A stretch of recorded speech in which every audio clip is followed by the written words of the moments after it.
আমিও যদি দুর্নীতি করি আপনি আমার সম্বন্ধে বলেন। গতবার থেকে দেখছেন এবার পেঁয়াজ কিন্তু অনেক বেশি হয়েছে, ওইতে কৃষকও উপকৃত হয়, আবার আমরা যারা ভোক্তা আমরাও কিন্তু উপকৃত হই। আমাদের যদি কোনো ভুল ত্রুটি থাকে আপনারা অবশ্যই বলবেন যে এইভাবে করতে হলে এটা ভালো, আমাদের এখানে এখানে এইটা আপনাদের দুর্নীতি হচ্ছে, আপনি বলে দেন।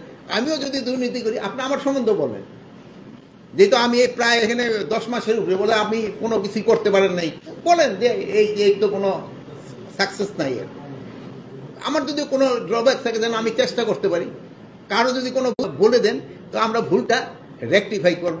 যে এই রেকটিফাই করার উদ্দেশ্যটা হলো যে দেশের একটা উপকার করা, ভুলটা থেকে কিন্তু একটা শিক্ষা নিতে হয়। এই ভুলগুলি আপনারা আমাকে ধরাই দিবেন, আর যেই জায়গায় আমরা ভালো কাজ করি ওইটাও আপনি একটু, যেহেতু সবাই কিন্তু একটুখানি চায় যে তার ভালো কাজটা একটু প্রতিফলন হোক এবং লোকে বলুক, এটাও কিন্তু চায়, এটাও আপনারা বলবেন। আমার এইটুকু একটু বলার আপনার কাছে উদ্দেশ্য, যদি আপনাদের কোনো প্রশ্ন থাকে এটা বলবেন, পরে আমি একটা জিনিস একটু আপনাকে বলবো। ওই যেমন ধরো আপনাকে পেঁয়াজ, যেমন ধরো যে আমরা এয়ার ফ্লো ব্যবস্থা করছি, গতবার থেকে দেখছেন এবার পেঁয়াজ কিন্তু অনেক বেশি হয়েছে, বাজারের দর কিন্তু অনেক কম।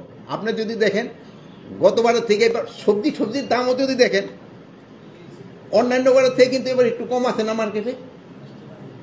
হয়তো আপনারা ওই দেখবেন আমাদের আপনারা মাইন্ড করেন না, যেহেতু ইনফর্মাল আলোচনা, এবার ওই মুরগির দামটা বেড়ে গেছে, এই সোনালির দাম বেড়ে গেছে, ওইটা যেটা কমে ওটা কিন্তু খুব সহজে চান না। এটাও বলেন যে এটার দাম বাড়ছে, এটার দাম কমছে, এটা হলে একটু আমাদের সুবিধা হয়।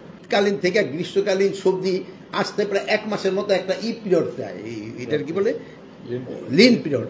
এই লিন পিরিয়ডটা কিভাবে ব্যবস্থা করে যে আমরা ছোট ছোট প্রায় 100-র মতো কোল্ড স্টোর করে দিতেছি। আপনারা অনেক সময় লেখেন যে ওই জায়গায় কি বলে মূলা গরু রেখা, ওই জায়গায় কপি 2 টাকা দামে বিক্রি হয়, ওই সময় যেন এই জিনিসটা রেখে দিতে পারে, ওই লিন পিরিয়ডে যেন তারা বিক্রি করতে পারে, ওইতে কৃষকও উপকৃত হয়, আবার আমরা যারা ভোক্তা আমরাও কিন্তু উপকৃত হই, যেহেতু আমরা ওই সময় তো সবজিটা পেতে হয়, ওই ব্যবস্থা আমরা কিন্তু করে দিতে চাচ্ছি।